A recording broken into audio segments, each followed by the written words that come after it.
Hey, Dina, have you washed these sheets properly? They smell like you, said my father-in-law as he laid on the sheets. If we had lived together, I might have experienced such bizarre scenes every day. Just the thought of it gives me the shivers. The divorce that resulted from this living arrangement marked the start of my new life. I am Dina. I am 60 years old and divorced. Others may think differently, but I believe that at 60, I still have a lot ahead of me. I taught myself how to use a computer, which was once a challenge, by reading books. I always want to be an enthusiastic woman who doesn't give up because of her age. Compete with the younger ones? No, I am still young, actually. But even I have faced tough times. The incident happened when I finally finished paying off the house mortgage. This was over a decade ago. I had contributed to the purchase of the house with my husband, Jim, in our 20s, and we had just finished paying off the mortgage. Jim said, "Maybe we should consider living together?" What do you mean by that? You know what I mean. Living with my parents. I've said this many times, but it's a bit difficult. Why? To be honest, I don't think your mother likes me very much. Living together would be hard for both her and me. The way things are now is best. That might be true, but we won't know unless we try, said Jim. Once we start living together, it won't be easy to stop, will it?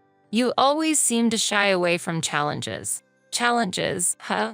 Ever since we got married, he often suggested living with his parents.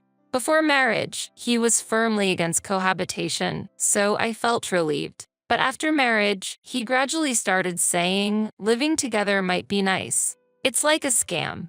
I later found out that his mother often told him, "What will you do when we get old?" It's worrying. Before I knew it, Jim started feeling a strange sense of duty, thinking living together is my responsibility as a son, a way of loving my parents.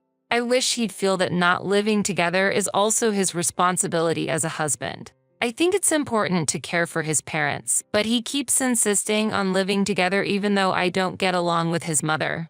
Holding back my emotions, my relationship with my thoughtless husband gradually worsened, but he seemed completely unconcerned. As the remaining amount on our house mortgage decreased, his suggestions for living together with his parents intensified. I had ignored his words until then, but this was a warning sign. Feeling an impending sense of crisis, one day, I went to the door at the sound of the intercom and was shocked when I opened it. "Hello," said my smiling mother-in-law and father-in-law standing there. It was 7 a.m. on a Sunday morning. The sunlight illuminated their smiling faces. It was like a holy scene, but that couldn't be so. Stunned by their sudden visit, I stood there frozen. Then Jim appeared behind me, welcomed them with "Welcome back," and led them inside. "Wait, welcome back? What's going on? Aren't visitors supposed to say excuse us, and the hosts, please come in?" Then Jim's familiar words came to mind. "Let's live together with my parents." This was bad. Confused, I followed them into the house. Then, I saw my mother-in-law carefully examining the china cabinet. "What are you doing?" I asked impulsively. Look at this scratch. It's a pity to buy a new one, but doesn't it bother you, Dina? Aren't you a bit careless? I wish you'd use it more carefully." "What?" I chose this. I looked at the spot she was observing, but couldn't see any scratches. Maybe she saw the wood grain as scratches because of presbyopia? But I have presbyopia too, and I don't see it that way. However, my mother-in-law has always made such baseless accusations against me. Maybe she just can't like me because I stole her son, but I'm not convinced either. Well, I'll just let it slide as usual. Then I realized I couldn't see my father-in-law. Hearing a noise from upstairs, I went up with a bad feeling. And there he was, lying on my bed instead of my husband's, face down. I screamed in surprise.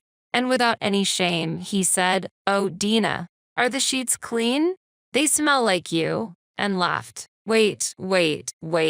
You absolutely can't do this. Please stop that."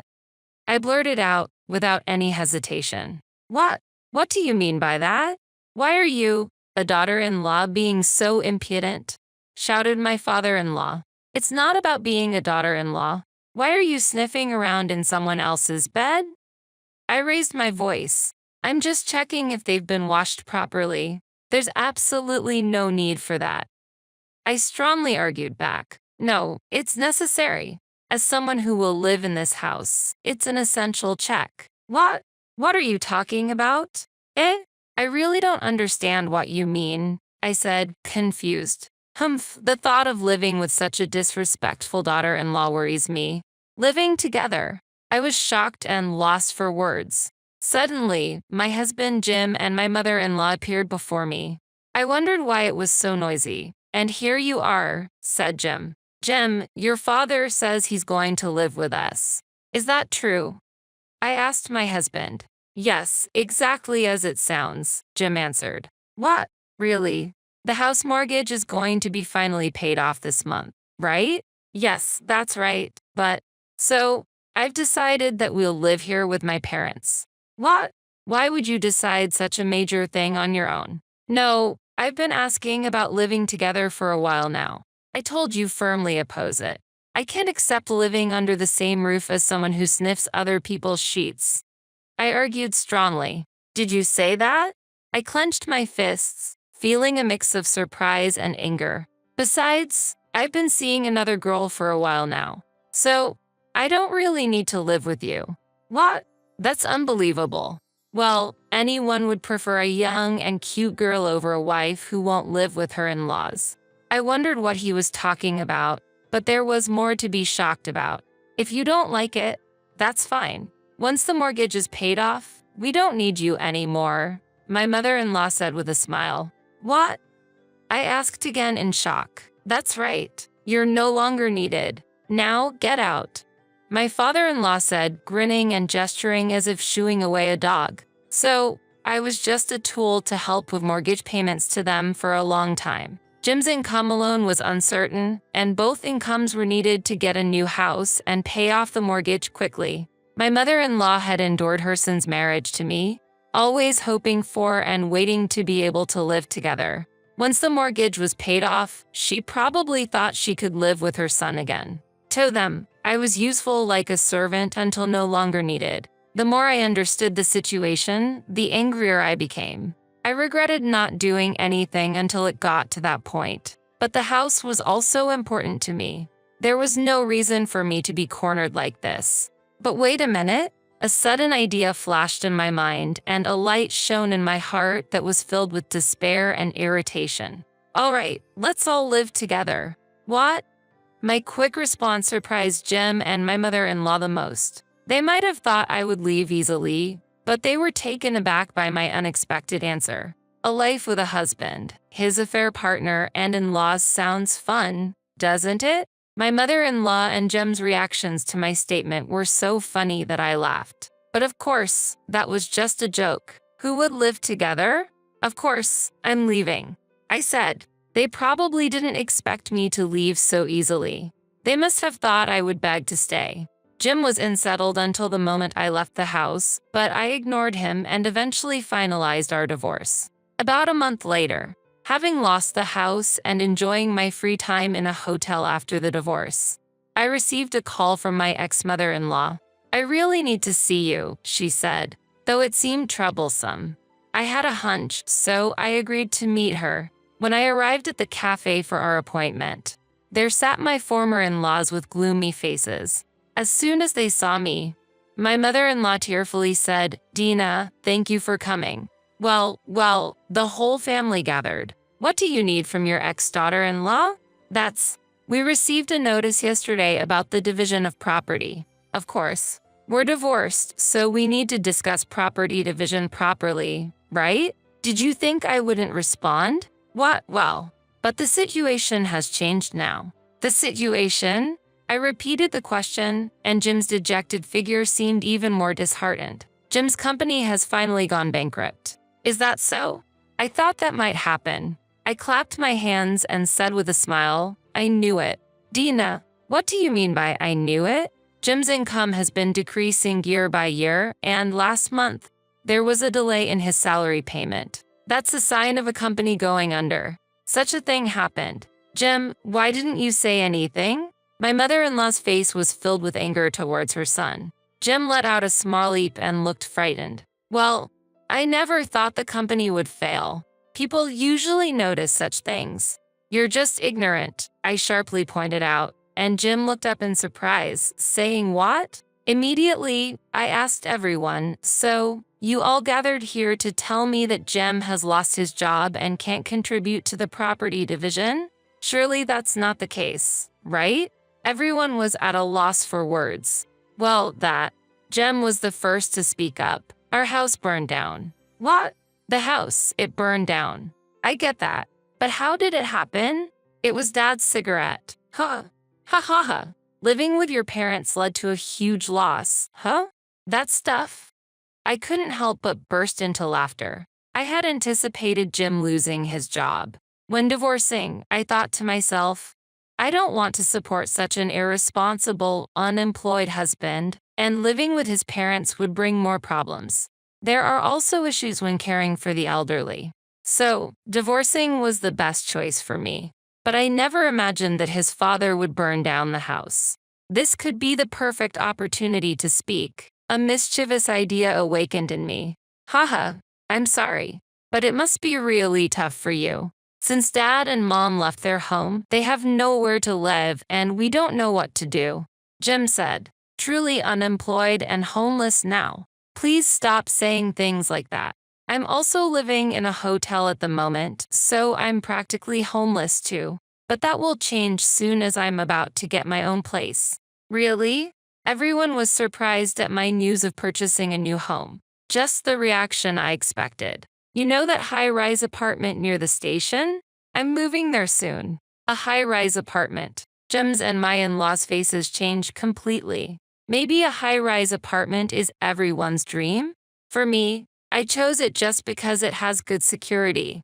I wasn't interested in higher floors and chose a lower one to avoid the stress of waiting for elevators. What? We want to live there, too.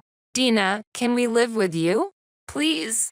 Forget everything that happened before. Really, Dina? I'm asking to. As expected, my in-laws shamelessly asked to live in the ex-daughter-in-law's house. Their audacity was astounding. Could it be that my father-in-law planned to burn down the apartment as well? I'd like to help, but after all, I was just an unnecessary existence for you all. Just a wallet for mortgage payments. As I spoke sarcastically, my in-laws hurriedly started praising me. We've always admired your housekeeping skills. You certainly brighten up the home. You're thoughtful and beautiful. In contrast, our son was spoiled and grew up to be unemployed, and we can't handle him. Their only son, my ex-husband, was speechless watching them. Even a beloved son becomes unnecessary if he lacks the ability to support them. Such cruel parental thinking. Hey, living with so many people might not be bad, I said, and Jim and his parents looked surprised. It might be lively. Dina, what do you mean? Jim asked. Oh, I mean just what I said. As I smiled kindly, everyone's faces brightened. It's just, it might be a bit awkward to live with a divorced husband again. As I said this, my mother-in-law responded, Oh, that's true. Don't worry about it. Jim doesn't need to live with you. She said cheerfully. What? Jim was shocked. That's right. Jim can live somewhere else. We can live together with you. My father-in-law chimed in. Wait a minute, Dad, Mom. Why are you leaving me out? Jim protested. Because we can pay Dina for food with our pension, but you can't, his father explained. So, they planned to forcibly live in the high-rise apartment and only paid for meals. I was about to say that, but chose to remain silent and observe the family discord I had instigated. Go ahead, fools, play right into my hands. Then, if you both are receiving pensions, you should find another place to live. We can't afford such wastefulness without a job, not knowing what our future holds. What future are you talking about? You're already in your twilight years. You're an elderly couple with unsteady feet. How rude. We're still healthy. If you're healthy, find a job and use that income for the future. I can't even take a bath or go to job interviews in my current state. Clean yourself in the river. You're always thinking only for yourself. What? You're saying that when you don't do it yourself, you're a failure, an arsonist. Who's the failure?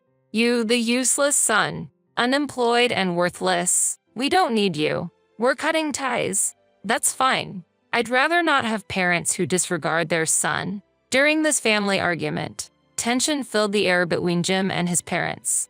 My mother-in-law, in a soft voice, tried to calm my father-in-law. You don't really mean to cut ties, do you? However, Jim's firm stance only fueled his father's anger further, and he refused to retract his decision to sever ties with him. Moreover, my father-in-law jokingly said to me, "This makes the room bigger, huh?" His words hinted that he had fully accepted a new life in the high-rise apartment, planning to live in my home. I asked with a bit of sarcasm, "Can't you misunderstanding something?" Everyone looked at me in surprise. The size of the room hasn't changed from the beginning. I have no intention of living with you all, I calmly stated. What do you mean by that, Dina? Asked my father-in-law.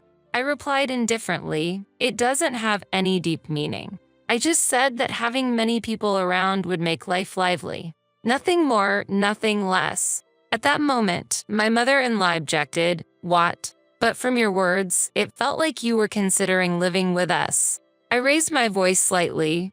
It's quite interesting to see you two so easily choose life in a high-rise apartment over your son. Jim always disregarded my opinions and wanted to live with you, but what about now?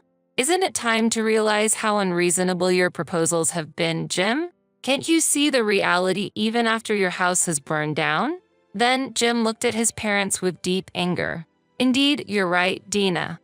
I believed in giving back to my parents, but it seems they never thought the same of me. Wait, Jim. My in-laws couldn't hide their surprise at his statement. Jim, I was wrong. Let's forget the estrangement. So, Father, you just want to rely on your son because you can't live in my house, right? What? No, that's not it. Do you really think so? You seem clearly unsettled. As I smiled and said this, my father-in-law began to panic. Seeing this, Jim's anger became more apparent. I don't need such parents.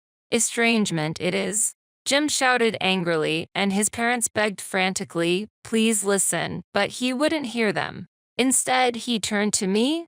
"Thanks to you, I've come to realize I want to start over." What, really? Yes, I'm serious. You did all this to wake me up, right?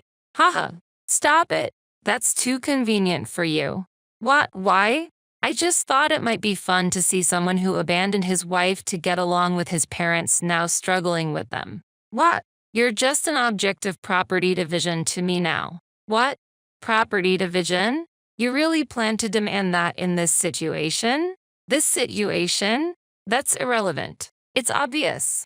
I signed the divorce papers quickly to leave the house, but property division can still be claimed after divorce, so I intend to take it seriously. Wait, hey, don't you love me anymore? What charm could someone without an address or a stable job possibly have? Your head's empty too. I can't believe it. Later, unable to reconcile with me, Jim raged at his parents. This is all your fault. Before the police arrived, I left the scene. And then, I did exactly as I said and pursued the property division. Honestly, it wasn't a large amount, but it marked the complete end of my relationship with Jim. Jim, now without an address or job, struggled with reduced savings due to the property division and became estranged from his parents. He seems to be living a wandering life, moving from various places, doing odd jobs daily, staying in cheap lodgings, sometimes even sleeping in parks. Unable to find stable work due to his age, he's leading a nomadic life. His parents didn't repair their relationship with their son and decided to live on their pension alone, essentially disowning him. They have always been a couple only concerned with themselves. Meanwhile, I have been living a relatively affluent life due to my investment activities I started before the divorce. Recently, I began attending a local programming school to improve my computer skills. I'm the only one in my age group, but I'm surrounded by children, making me feel like I have many grandchildren. Though I never had children, I find warmth in being surrounded by children in this way. A primary school girl named Tracy seems interested in knitting, and I sometimes teach her during breaks at the school.